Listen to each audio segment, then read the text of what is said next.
Welcome back to another Alvado video. Now in today's video, we're going to be watching a game played by Dish Soap.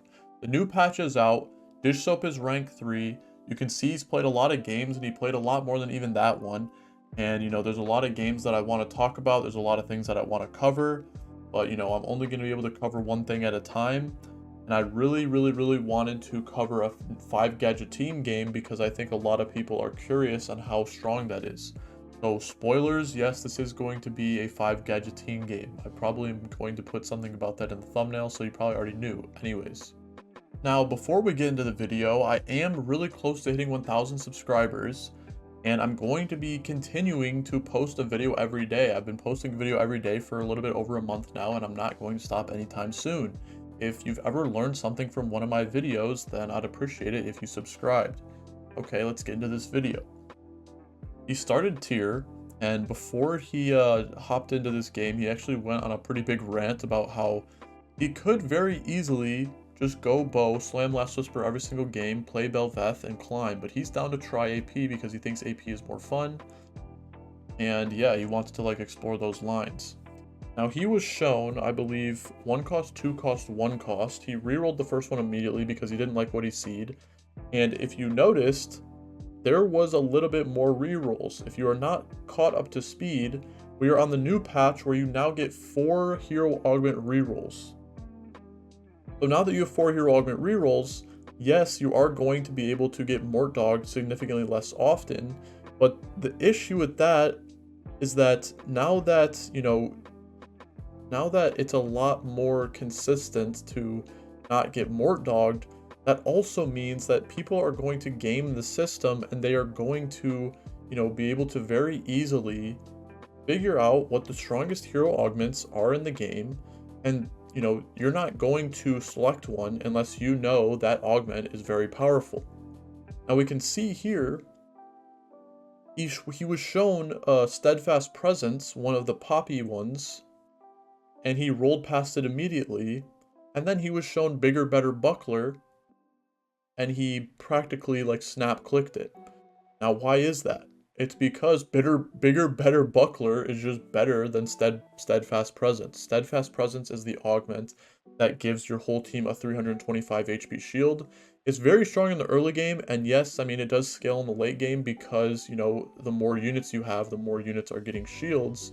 But the issue is that, the shields start becoming not very useful the later on in the game. The strength of this one, Bigger, Better Buckler, this one is Poppy's carry hero augment. It gives her 200 armor. Now to put some perspective into how strong that is, Bramble gives you 70 armor. A fully completed item gives you about a third of the effectiveness of this carry hero augment of Poppy's. So yeah, and then on top of that, Poppy's ability scales with armor. So instead of, most AP units utilize, AP, an increase in AP to deal more damage. Well, Poppy mostly scales her damage with armor. So what does that mean? That means whenever she, shoots her buckler out, it's going to do significantly more damage, and 200 armor is so much that it often one-shots things. So that's why it's so strong. Not only do you get a ridiculously tanky unit that's really easy to utilize in the early game, because, in the early game, even though some comps tend to, be able to play around AP, if you're playing around AP, look at, Dish Soap's comp here. He has this blue buff Lulu online, so he is doing a lot of magic damage. But the thing is that he doesn't have, no one is going to have a 3-item AP carry. So most of the damage that is being dealt on stage 2 and stage 3 is going to be AD damage because every unit at least always does AD damage. So Poppy becomes very tanky. You can see that he's 100 streaking and he was not even level 5. He didn't even have to go level 5 to 100 streak because that is how strong this augment is. Now yes, he did get a Wukong 2, a Poppy 2, and a Lulu 2 with pretty decent items. But regardless, being able to 100 streak without having to level is pretty insane. Now, Because he was able to do that, he understands, you know, the potential cap of his board. So what he's going to do is he is going to re-roll Poppy and Lulu and Wukong. Now you see that he's still level 4 and he rolled a pretty decent amount of gold there. He rolled down to about 30 gold. Now the reason why you do that is because you can see that it's 55% odds for 1 cost, so you really want to roll gold on level 4 if you want the highest odds of hitting 1 cost units. Now he looked at these augments here, and he said, man, featherweights is broken. Item grab bag is broken. But you know what? I'm down to just hard force this 5 Gadgeteen line. He had a Zoe on his bench waiting for this exact moment. He rerolled to get Gadgeteen Heart. He didn't find Gadgeteen Heart, but he did find Tome of Traits. And Tome of Traits basically doing the exact same thing because Gadgeteen Heart gives you an Annie that's worth 2 golds. An Annie is worth 2 gold of value. And the newly buffed Tome of Traits now gives you 2 gold alongside of a tome. He pops the tome, he doesn't really like think about it. He could have utilized, you know, Heart, he could have utilized Defender, so he had a couple things that he could hit that he wouldn't have been like totally unhappy with. But of course, he was looking for Gadgeteen specifically. And something to mention is that this actually isn't just as good as Gadgeteen Heart, because the thing is that Gadgeteen Heart, you know, it just, your team counts as having 1 more Gadgeteen unit. But Gadgeteen, the trait, you can actually put it on something, and now with the rework where they get bonus damage resistance and damage amp, you know, that unit that you put the spat on is going to also get the benefit of that as well. So it's actually better than the Heart. They're probably going to have to rework how the trait is because you do want the spat now. Because before there was like basically no reason to want the spat. You were down with the Heart, so you didn't have to fit in like, you know, any extra units. He considers like slamming some of his items here, but he's like sitting here thinking, man, this Poppy is legitimately unkillable. He's going to greed his items to, you know, to try and get the best item combination he can get. He was thinking about slamming Sunfire there, but as we can see here, he has 5 Gadgeteen in, so he's always guaranteed 2 Gadgeteen items.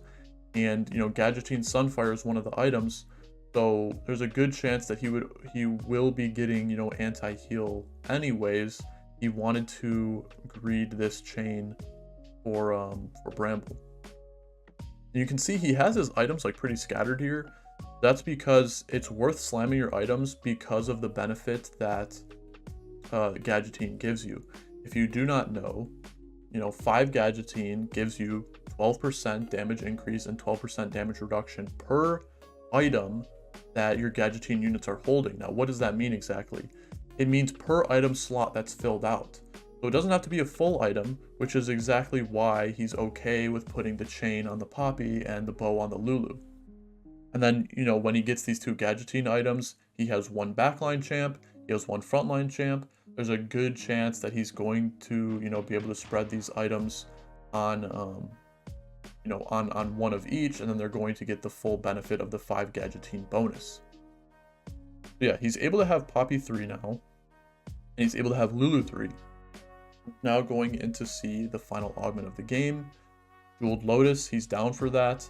Now this Poppy is going to actually be, you know, continue to be able to one-shot things, because, you know, the later you go on to the game, it's going to be harder to one-shot things. Now that he has Jeweled Lotus, Poppy's ability is going to be able to crit.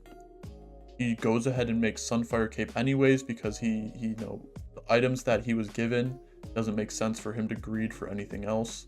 So he was down to just make that. You can see something he does here is he actually like positions his Lulu in the exact spot that he wants this shroud, so that he can guarantee get the damage amp and damage resistance on the Lulu here, instead of just placing the Gadgeteen shroud like in a random spot. He's able to find a Sona 2 here. This kind of fills out his traits. Now, I wouldn't get too used to this board because he did hit this like Gadgeteen spat. Now, obviously you could play this board with Gadgeteen Heart, So if you did want to reroll Gadgeteens, this probably will be the board that you play if, you can get a Gadgeteen Heart. Now, if you don't get a Gadgeteen Heart, you need to hit Nunu. And, you know, I'll actually, like, tell you this right now. He doesn't even hit Nunu until, like, the last fight of the game. So, yeah, if you're considering rerolling Poppy and Lulu, then, it's probably not the best decision to try and go for 5 Gadgeteen in a spot like that, because it's going to be really hard to actually get to that point where you can, roll a lot of gold on like level 4 and level 5 and then somehow get to a spot where you can realistically hit Nunu. You kind of have to either, one, get bailed out by a carousel because you're such low HP that you get the Nunu as like one of the first picks, or two, one of the last augments is 5 cost, and then you can get the 5 cost hero augments, the 5 cost Nunu hero augment. And since you have 4 rerolls, as long as you see at least one 5 cost, there's a good chance that you'll be able to guarantee the Nunu, especially if you're playing around Lulu and Poppy, because there aren't that many other like 5 costs that interfere with the traits that these Gadgeteen units, possess. I haven't really been talking much about the game, but the thing is that he's basically just been, utilizing the strength of this augment to carry him to, normally you use the Poppy hero augment to carry you into, the mid game, but considering he hit 5 Gadgeteen so early, he was able to also utilize that as well to carry him through, the mid game, and so he's still at 100 HP. That does change pretty soon here. But, let's see what he chooses to go with his final items. He goes for Declaw, and then he goes for Shiv. Now, since he has 5 Gadgeteen in, it actually, like, it's really weird choosing when to build your items, because there are so many items that, his units can utilize. You can see that he still doesn't have 3-item Lulu. But realistically, it's going to be hard for him to miss, because as long as he gets, like, any form of, like, damage item, then, it's always going to be strong on Lulu. Same thing with tank items on Poppy. This 5 Gadgeteen comp is super versatile. And even, like, consider playing around, like, some AD units. And instead of aiming to get, like, a 3-item carry and a 3-item frontline unit, I think, like, a good strat is actually to just build like a 2-item tank, a 2-item carry, and then try to build items towards like another unit. So either like another tank or like another carry, and then utilize your Gadgeteen items to fill up those slots. Don't necessarily like make items. Now, obviously, making items is good too, because it guarantees you're getting something that you want on one of your units. But a lot of times when he has all of his units, his item slots filled out, he has like a difficult time finding spaces for some of these Gadgeteen items.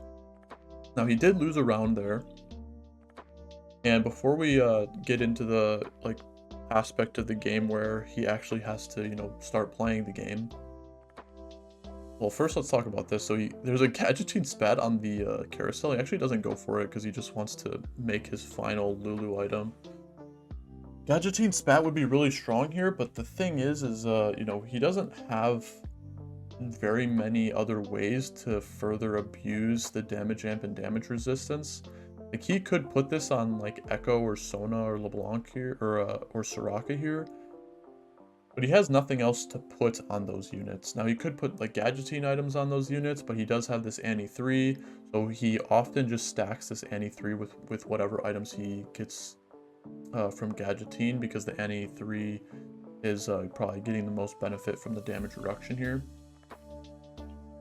And then, something that I want to talk about that he brought up, which is like a really strong point about why this bigger, better buckler augment is so strong, is because when you're fighting an AD matchup, she just has 200 armor.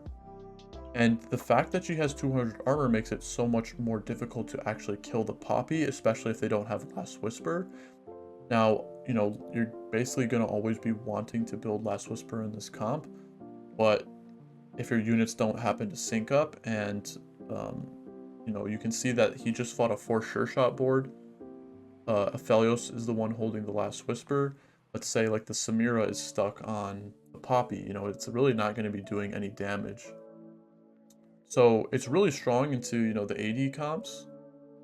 But the thing is that it's also really strong into the AP comps, because you have a really good chance of not only like one-tapping very important units that AP comps need, sometimes even they're like carries, but often, you know, AP comps have several carries and several really strong supporting units. And so being able to just one-tap those units is very powerful. And he brought up the fact that AP comps aren't going to be building Last Whisper. So, you know, the only way that you can really deal with this Poppy is if you have Armor Shred. And, you know, of course, yeah, like AP comps are not going to be building Last Whisper. And that also plays into the role of why you're able to one-shot units with the Poppy, because if Poppy has her Armor Shred while she casts, then her ability does a lot less damage, because it takes into account like her current armor, not like her armor since like the start of the game, right? So if you're able to shred the armor of this Poppy, then she's going to be doing less damage. AP comps don't really have, like, it doesn't really make sense for AP comps to be building Last Whisper. So yeah, so the Poppy just remains really powerful. So we're in a top 4 situation here. He's able to finally find this Wukong 3. He kind of just had like a bunch of them, and he was down to, you know, go to level 8. But the issue is that this 4 sure shot comp, he just cannot beat. Now, I think a lot of people were like thinking that this Gadgeteen was going to be like broken. Now, don't get me wrong, this is definitely very strong, and he doesn't even have a Nunu. I think, you know, Nunu is easily one of the strongest units with this Gadgeteen rework, because he benefits so much from both the damage amp and the damage resistance. But, you know, one of the issues with this comp in general is that I think this is like the way that he's playing it is like the way that makes the most sense for how you can realistically fit all 5 in.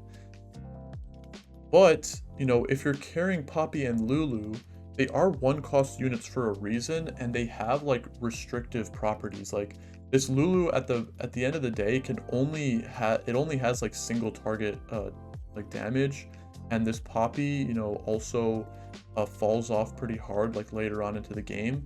When you go up against comps that have you know, these really strong 5 and 4 cost units that have abilities that are not so restricted, it's you know, even, I mean, look at his front line. Like his front line has probably so much damage reduction, but I guess it just like doesn't matter. You get Last Whisper on one of these units, and they're just not tanky enough, which is crazy to think about, because you would think that 3-item Annie, 3-item Poppy, 3-item Wukong, 36% damage resistance, bigger, better Buckler Poppy would just like not be able to be like you know, taken down so easily. But I guess with a 4 sure shot backline with like, I mean, his opponent's front line is like pretty average, and he's actually just able to really easily just run him over. Let's see the very last fight here. You know, it's not like his items are bad. Like, he has really strong Poppy and Lulu items. He was able to get a bunch of TGs. The TGs are not like, you know, the best that they could have rolled. But the thing is, he does have Jeweled Lotus. So Jeweled Lotus, you know, with TG is like really strong. And I mean, yeah, like this Aphelios too, his opponent also has Jeweled Lotus, and yeah, I mean, it's just wraps. Like, he just, for some reason, I mean, it's not for some reason, like this Aphelios unit is obviously like really strong, and his ability is basically like 6 Lulu abilities. Like if Lulu is shooting 1 laser, like Aphelios is basically shooting 6, and you know, you just can't, you're just not going to be able to withstand that even if you have all this like damage resistance. Yeah, hopefully you learned something from this video. Like the video if you liked it, and I'll see you in the next one.